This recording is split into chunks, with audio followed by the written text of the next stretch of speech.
दरबार के करीब हूँ। और ये मेरे राइट साइड पे ये वाला पहाड़ है।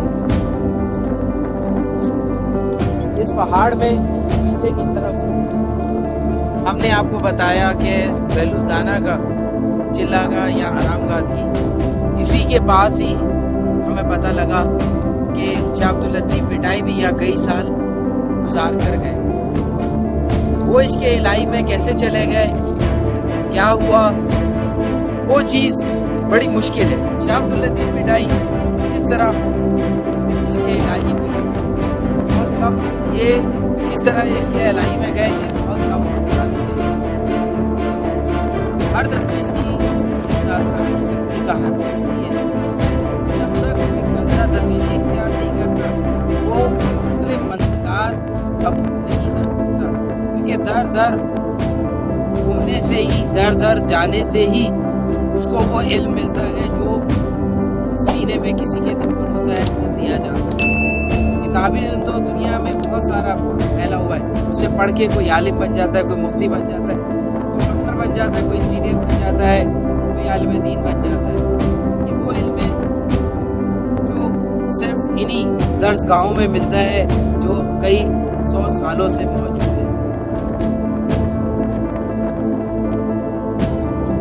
तो शाह अब्दुल लतीफ भिटाई किस तरह इसके इलाही में गए, इसके अगर जोड़े दास्तान तो बड़ी इंटरेस्टिंग स्टोरी बन जाएगी उनकी दास्तान।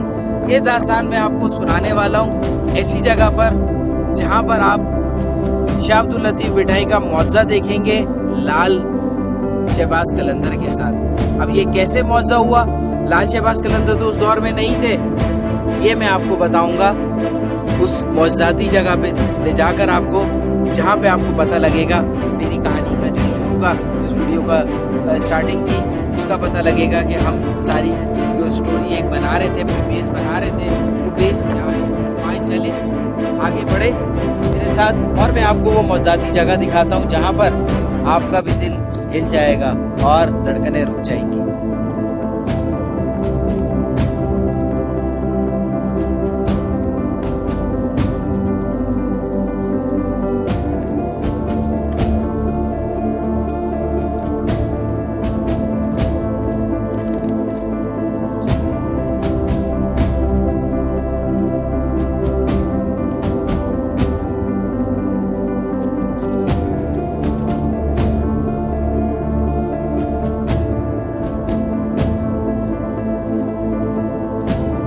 मेरे चैनल को आपने सब्सक्राइब नहीं किया तो सब्सक्राइब कर लें, लाइक और शेयर तो कर दिया करें बगैर बोले ही। इससे थोड़ी सी एनर्जी आ जाती है जब आप कमेंट्स देते हैं, और वो भी ऐसे कमेंट्स जो मुझे अच्छे लगते हैं। ये नहीं कि वीडियो बहुत अच्छी बनी, जिसमें इस्लाह हो, जिसमें आपने कोई आइडिया दिया हो, जिसमें आपको पता लगा हो कि ऐसी ज़ियारतें हैं या ऐसी जगह भी हैं इसी ज़मीन पर और इसी पाकिस्तान में और इसी बलूचिस्तान में, तो ज़रूर बताएं।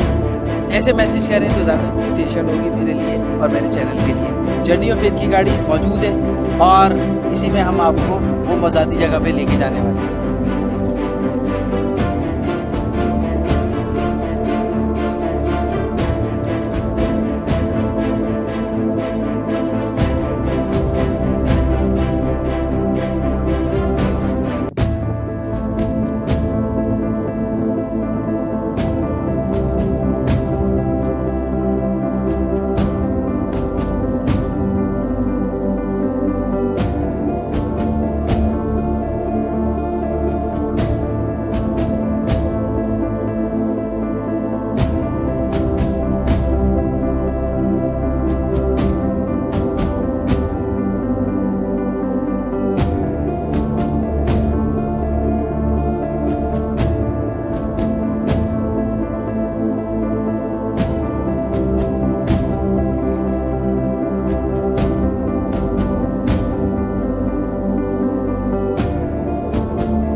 एक चश्मा ये भी है।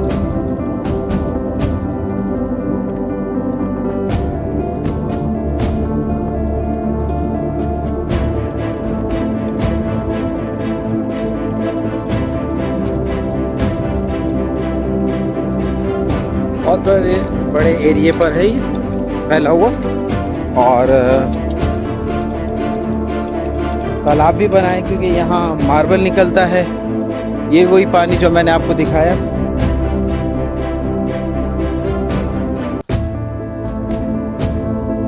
गर्म पानी का चश्मा है ये, और वो जो पॉन्ड है वो नॉर्मल वाटर है। पहले यहाँ प्रॉपर नाली थी, ज़ाहिर है काम गवर्नमेंट नहीं करती है और बहुत सारी चीज़ें होती हैं अवामिल। तो अब यहाँ इस तरह लोगों ने पाइप लगाए हुए हैं, यहाँ से अपने घरों को भर के लेके जाते हैं पीने के पानी के तौर पर।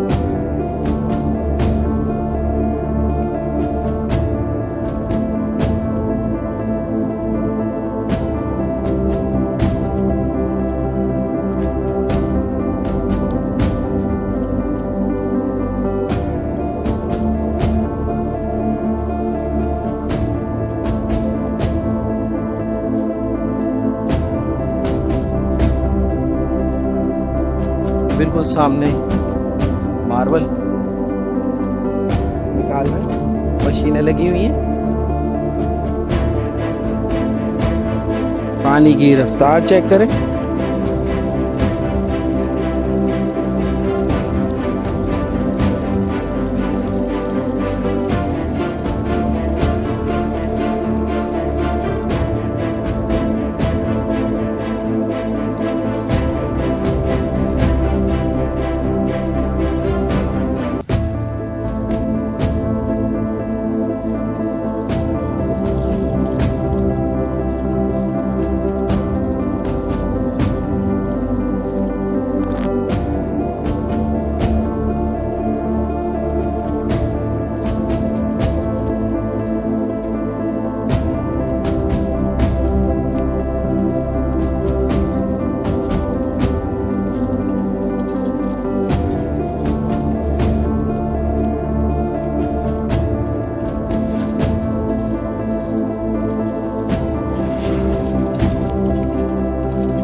ये सामने पूरा पहाड़ को इंसान खा रहा है।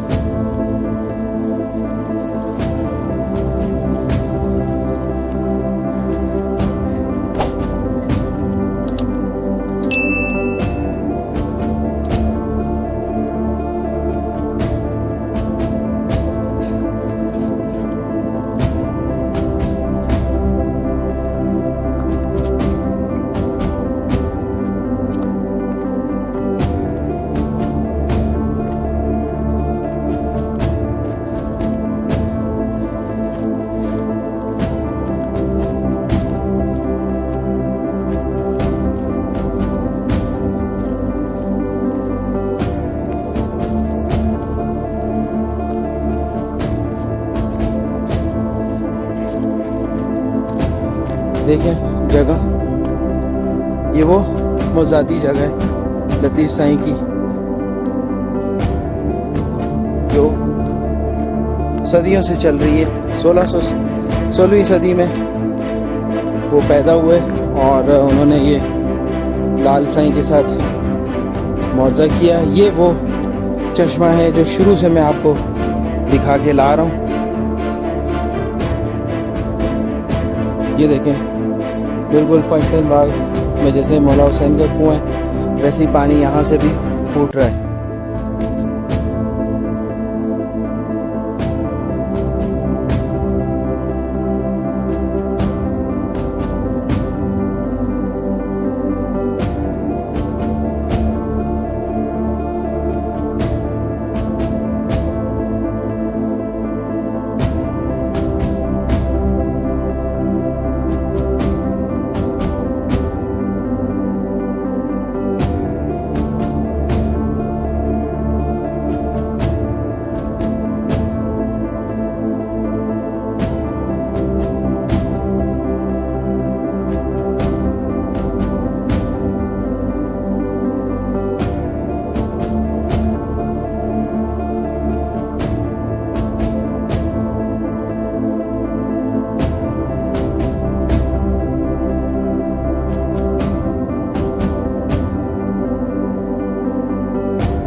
और आपको स्पीड चेक करवाई पानी की कितनी रफ्तार से निकल रहा है और जा रहा है।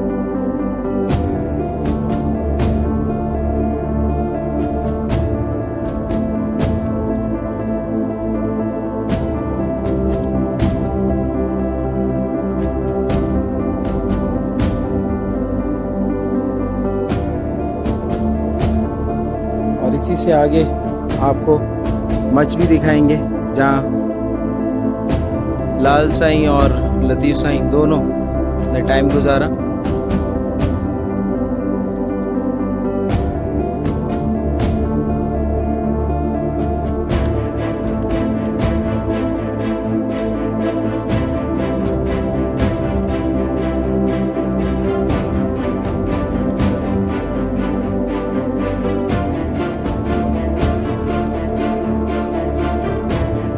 से आपको नहीं लगेगा रफ्तार पानी की है इतनी।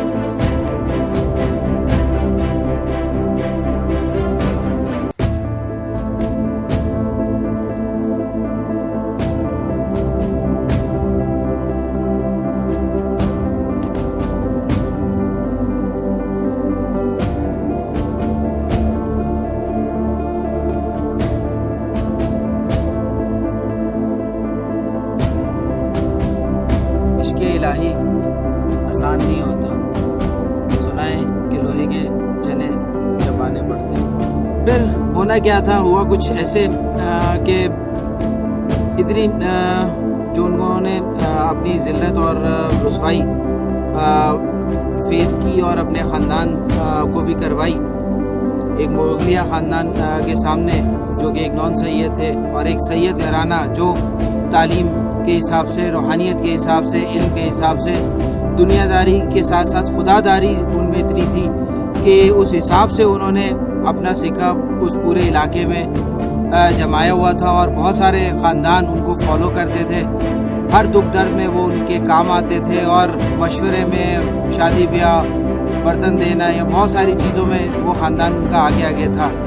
तो शाह अब्दुल लतीफ़ बिटाई के साथ जो वहाँ हुआ और जो उन्होंने वहाँ किया, उसके बाद वो वहाँ से निकले, क्योंकि उससे पहले उनके वालिद साहब, जैसे पहले हम बताया कि वो छोड़कर इलाका कहीं और शिफ्ट हो गए थे और शाह अब्दुल लतीफ़ बिटाई उसी जगह पे थे और रोज़ाना उनकी वही प्रैक्टिस थी।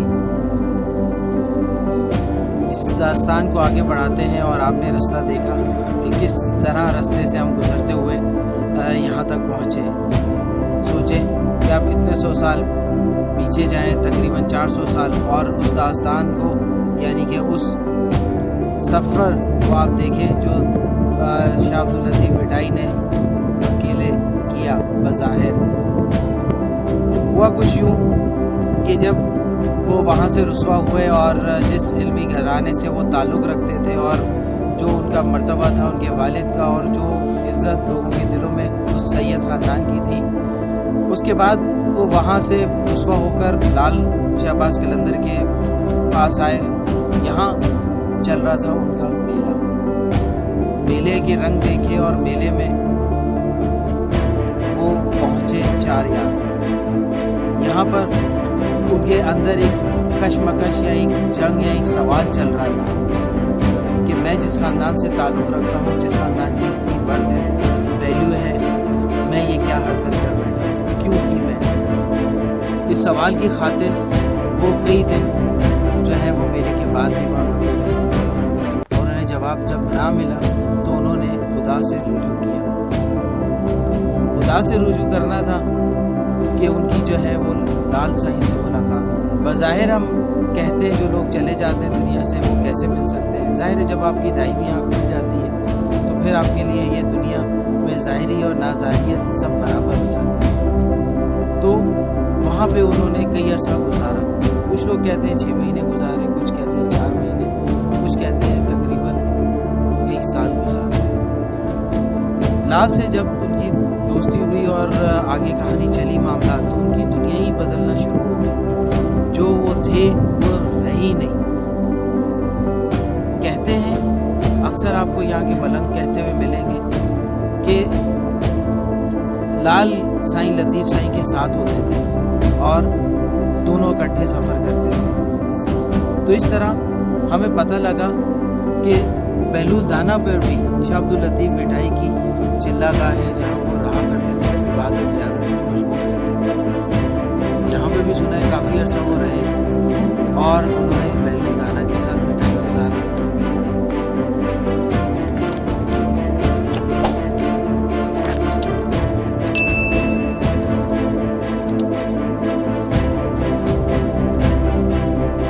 एक बात तो मैं आपको बताना ही भूल गया, जब भी आप चारयार जाएंगे, चारयार की जो सीढ़ियाँ उससे आप थोड़ा सा आगे की तरफ जाएंगे तो आपको शाह अब्दुल लतीफ़ भिटाई सरकार की चिल्लागाह मिलेगी, जो वहाँ उन्होंने टाइम गुजारा और जो इबादत और रियाज़त की। वहाँ जब आप 2 रकात नमाज़ पढ़ेंगे तो आप वहाँ की तासीर को फील करेंगे और आपको पता लगेगा कि जब एक इंसान के दिमाग में कोई सवाल आ जाता है और उसका जवाब ढूंढने के लिए वो निकल पड़ता है, तो किस तरह ये बुजुर्गाने दीन और खुदा जो है उनकी रहनुमाई करता है और उसकी लाइफ में बुजुर्गाने दीन को शामिल कर देता है और वो शामिल होकर उसको कहाँ से कहाँ ले जाते हैं। ये आज मुँह बोलता सबूत है शाह अब्दुल लतीफ़ भिटाई की अपनी एक शख्सियत का। जब लाल से उनकी बनी और फिर लाल और वो आगे बढ़े सफ़र में और दीवाने शाह तक पहुँचे, तो जब दीवाने शाह तक पहुँचे तो वहाँ पे भी उन्होंने कई अरसा क़याम किया, गुजारा और क्या क्या अजायबात देखे इस कायनात के और क्या क्या तजल्लियाँ देखी। दीवाने ने उनकी क्या क्या हेल्प की और किस तरह रहनुमाई की और किस तरह लाल और दीवाने ने मिलकर उनकी तरबियत की और उनको किस रास्ते पे चढ़ाया और आगे जाके उन्होंने क्या क्या करना था। दुनिया ने तो ये देखा कि वो एक अच्छे शायर हैं, उनकी ज़िंदगी किस तरह दुखों से भरी हुई थी और किस तरह उन्होंने अपने आप को अकेले बज़ाहिर रहते हुए इतने सारे बुज़ुर्गों के साथ अपने आप को मनवाना, उनकी तरबियत हासिल करना, उनके साथ वक्त गुजारना, उनकी इबादत रियाज़त और उनकी ज़िंदगी का एक हिस्सा बनकर उनके साथ रहते हुए इस पूरे बलूचिस्तान में जो लाल शहबाज कलंदर से यहाँ तक का एरिया है, जो उनकी ये मौज़ा की जगह है, यहाँ तक किस तरह टाइम गुजारा, इससे आगे गुजारा, ये तो एक सवालिया निशान है कि हम कहते हैं उनके साथ लाल मौजूद थे, दीवाना मौजूद था और बुजुर्गाने दीन थे। बज़ाहिर देखने को वो अकेले ही थे जो इन्हीं जंगलों में, पहाड़ों में, रेगिस्तानों में भटक रहे थे बज़ाहिर, मगर वो क्या कर रहे थे ये तो राह जाने और शाह जाने। दीवाने शाह जब लाल और लतीफ़ दीवाने शाह ने वेलकम की और अपनी तरफ से जो वो कर सकते थे उस तरफ वो जुट गए। कहा जाता है कि दीवाने शाह कभी भी किसी मलंग को, किसी भी ऐसे बंदे को अपने पास नहीं ठहराते थे जो रुकना चाहते थे, क्योंकि अक्सर लोग मुसाफिर होते थे, कभी रात होती थी और कभी वो दिन में गुजर जाते थे, क्योंकि वहाँ पे दीवाने शाह कहा जाता है इतने जलाली थे कि वो रुकने नहीं देते थे किसी को। जब लाल के साथ शाह अब्दुल लतीफ़ भिटाई सरकार आए और उन्होंने यहाँ पे क़याम किया तो दीवाने शाह ने उनको वेलकम करने के साथ साथ उनको यहाँ रहने की भी इजाज़त दी। और फिर उन्होंने जहाँ दीवाने शाह का चिल्ला गाह थी, यानी कि घर था या आप कह लें कि हुजरा था, उसी के करीब उन्होंने वो जगह भी बताई। फिर क्या था, फिर कहानी शुरू हुई दीवाने और शाह अब्दुल लतीफ़ भिटाई की। शाह अब्दुल लतीफ़ भिटाई दिन भर दीवाने सरकार के तुरबत के पास रहते, काम करते और रात को इबादत और रियाजत करते। जो भी मुसाफिर आता उसकी रहनुमाई करना शुरू कर दी और लाल ने एक सिलसिला जारी किया और उस सिलसिले को जो है आगे बढ़ाया दीवाने शाह ने। जब लाल और बेलूल दाना सरकार ने लतीफ़ साईं को कंप्लीट किया और उनको अगले सफ़र के लिए तैयार किया, तो लतीफ़ साईं के दिल में जो सवाल था कि क्या मैं गुनहगार हूँ, उसी सवाल की तलाश में लगे रहे। बट जब एक इंसान को चुन लिया जाता है तो उसकी कोई ना कोई स्टार्टिंग या कहानी होती है।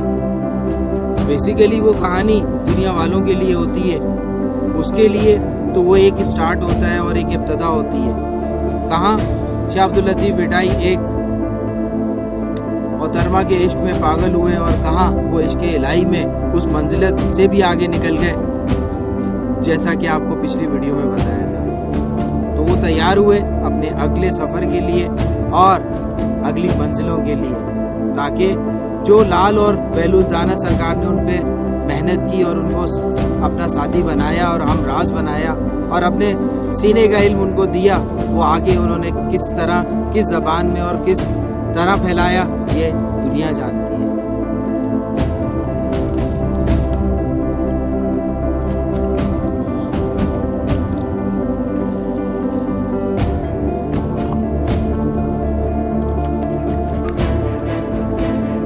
तो जब लतीफ़ साईं मुसाफिरों की खिदमत करने लगे और वक्त अपना ज़्यादातर दीवाने शाह पे गुजारने लगे, तो आहिस्ता आहिस्ता उनके कुछ शागिर्द बने जो उनके इल्म को देखकर, उनकी खिदमत को देखकर दीवाने हुए और वो सिलसिला आगे बढ़ा। जब आगे बढ़ा तो बेलूल दाना सरकार जो है वो उनकी रहनुमाई के लिए आगे उन्हें रहनुमाई की और रहनुमाई करते हुए वो शागिर्द उनके साथ हो लिए। और जब वो इस मुकाम पे पहुँचे जिस मुकाम पे मैं खड़ा हूँ, यहाँ पर क्या ऐसा मौजज़ा हुआ, क्या ऐसी चीज़ हुई, वो आपको मैं बताऊँगा। तब तक के लिए आपने शेयर नहीं किया तो शेयर कर लें और लाइक और शेयर करना ना भूलिएगा। सब्सक्राइब नहीं किया तो सब्सक्राइब कर लें।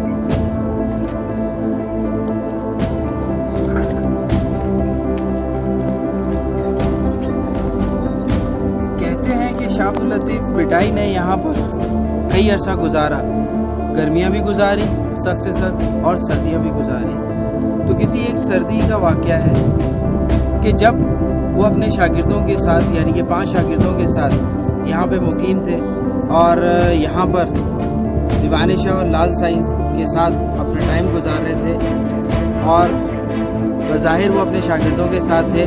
तो एक दिन सर्दियों की सुबह लाल ने उनके कान में कहा कि लतीफ़, तुम्हारे लिए पानी का बंदोबस्त किया, उठो और जाकर वज़ू कर लो, फजर का वक्त होने वाला है। लतीफ़ साईं उठते हैं और जाते हैं, उन्हें पानी नहीं मिलता। वो वापस आ जाते हैं और लाल से कहते हैं कि वहाँ कुछ भी नहीं है। लाल सरकार जो है कहते हैं, जाओ, तुम्हारे इस तरफ तुम्हारे लिए पानी वहाँ मौजूद है। जाते हैं दोबारा और थोड़ा सा और आगे जाते हैं और वो वापस नाकाम लौटते हैं। जब तीसरी बार आते हैं और लाल के सामने खड़े होते हैं तो लाल उन्हें कहता है कि जाओ। जब लाल ने कहा जाओ तो उन्होंने पलट के नहीं देखा और गए और सामने चश्मा बह रहा था गर्म पानी का। ये वो चश्मा है जो लाल साईं का मौजज़ा है, बट इसे जो है उस वक्त शाह अब्दुल लतीफ़ भिटाई ने लाल साईं से कहा कि ये आपका मौजज़ा है, तो लाल साईं ने कहा कि ये हमेशा तुम्हारे नाम से रखा जाएगा, याद रखा जाएगा और तुम्हारे नाम से ही मशहूर होगा। तो उसके बाद उन्होंने वज़ू बनाया और वज़ू करने के बाद वापस आए, अपने शागिर्दों को उठाया और उन्हें भी फजर की नमाज का बोला। आए आगे मज़ीद आपको बता रहे हैं।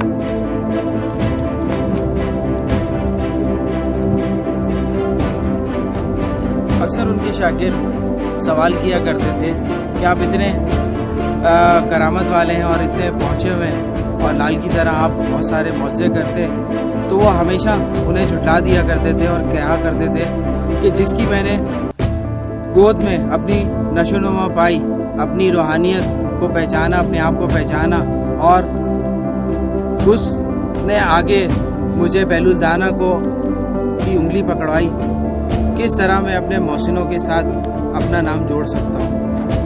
तो वो हमेशा अपने शागिर्दों को बताते थे कि इतनी बड़ी तारीफ़ या इतनी चीज़ें ना किया करो मेरे साथ।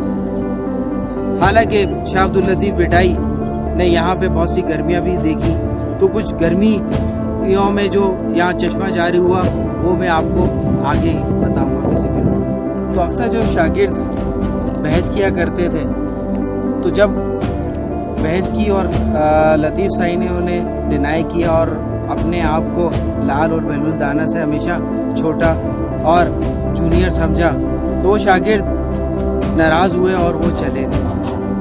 और लतीफ़ साईं यहाँ से कहाँ गए किसी को नहीं पता, मगर कुछ अरसे के बाद, कुछ भटकने के बाद रास्ते वो शागिर्द दोबारा पाँचों यहाँ पर आए और यहाँ पे मुकीम हुए और यहाँ पर अपनी ज़िंदगी बसर करने लगे और उस गौर व फिक्र को हासिल करने लगे जो यहाँ पर बैठ के लतीफ़ साईं, लाल साईं और दीवाने शाह ने यहाँ पे छोड़ी हुई थी। उसी में वो पांचों इस दुनिया से गए और आज वो गवाही के तौर पर यहाँ मौजूद है कि ये लतीफ़ साईं की कुई है जहाँ से गर्म चश्मा पानी का निकलता है, लोगों को शिफा होती है।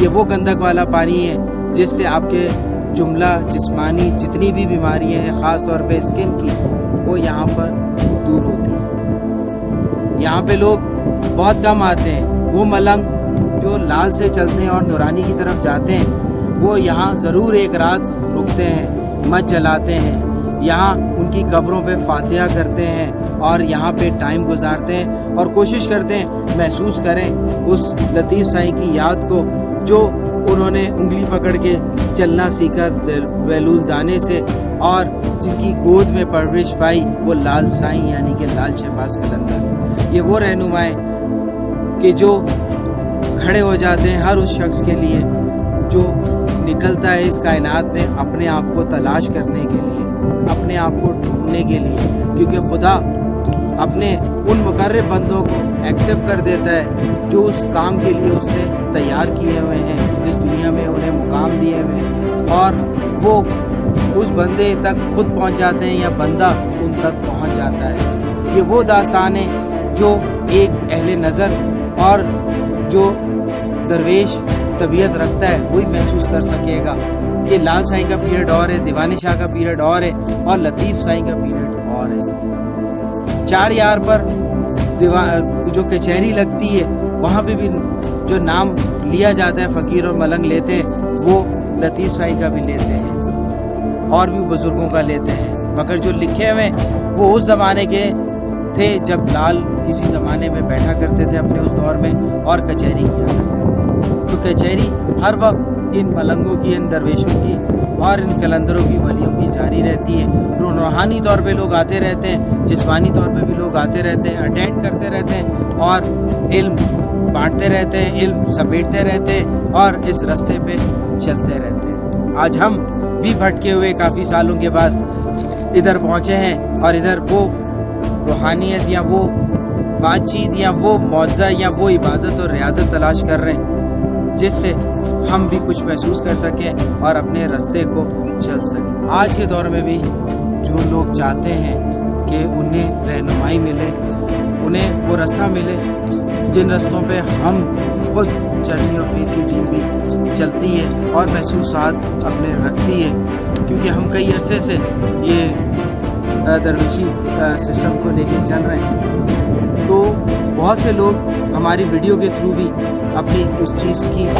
प्यास बुझा सकते हैं और वाकई वो अपनी ज़िंदगी में भटके हुए रहनुमाई चाहते हैं। तो जिस तरह पिछले लोगों ने रहनुमाई इन्हीं हस्तियों से हासिल की, आज भी ये हस्तियाँ आपका इंतज़ार कर रही हैं, आपके बुलावे पे खड़ी हैं। आप पहला कदम तो उठाएं, ये हस्तियाँ खुद 10 कदम उठा लेंगी। ये वो रोशनी के मीनार हैं, ये वो हस्तियाँ हैं जो सदियों से लोगों को उनके रास्तों पे चला रहे हैं और लोग इन रास्तों पे चलते हुए आज कहाँ से कहाँ पहुँच गए और अपना नाम बना चुके हैं। तो अगर आप चाहते हैं कि आप भी इस रास्ते पे चलें तो आपको इन्हीं निशानियों पे चलना पड़ेगा, उन्हीं असूलों पे चलना पड़ेगा और उन्हीं कायदों पे चलना पड़ेगा और उन्हीं वक्त को आप हासिल कर सकेंगे जो यहाँ मुख्तलिफ अदवार में आकर मुख्तलिफ हस्तियों ने गुजारा। फील भी कर सकेंगे, देख भी सकेंगे और बहुत कुछ मुशाहिदात भी कर सकेंगे। चलें, मैं उन हस्तियों का भी जिक्र जो किया, उन शागिर्दों का जिक्र किया मैंने, आज उनकी असल क़याम का बता दूं जो इश्क में मुब्तला हुए लतीफ़ साईं के जाने के बाद और फिर अपनी ज़िंदगियों को इश्क इलाही पे चलाने के लिए, उस याद को ताज़ा रखने के लिए, उस गवाही को ताज़ा रखने के लिए वो यहाँ लतीफ़ साईं की ईद पर आ गए। आए दुआ फातिहा करते हैं हस्तियों के लिए जो आज भी मौजूद हैं, आज भी इस बात की गवाही दे रहे हैं कि वो हैं यहाँ पर, अपने मुर्शिद, अपने उस्ताद, अपने रहनुमा, अपने मिलनसार, अपने दोस्त की याद में जो उन्हें समझाता रहा और उस वक्त उनकी अकल और उनकी दनाई इतनी नहीं थी। जब अल्लाह ने उन्हें वो अकल और दनाई दी तो उन्होंने अपने उस्ताद को पहचाना, उसकी बातों को जाना और उसकी बातों पर ईमान लाए और उस रास्ते पे चल पड़े जो इसके इलाही की तरफ उन्हें लेके गया। आज इतने 100 साल बाद भी ये कब्रें अपनी जगह पर कायम व दायम हैं और यही बिल्कुल सामने मेरे यहाँ लतीफ़ की खुई है और इसी के आगे एक दरख्त है जो लतीफ़ साईं ने किसी ज़माने में लगाया था जब वो अपने शागिर्दों के साथ थे और वहाँ पर अक्सर मच भी जला करती थी और वहाँ पे बैठक भी लगा करती थी। तो फातिहा करते हैं और अपनी आपको आगे लेके चलते हैं।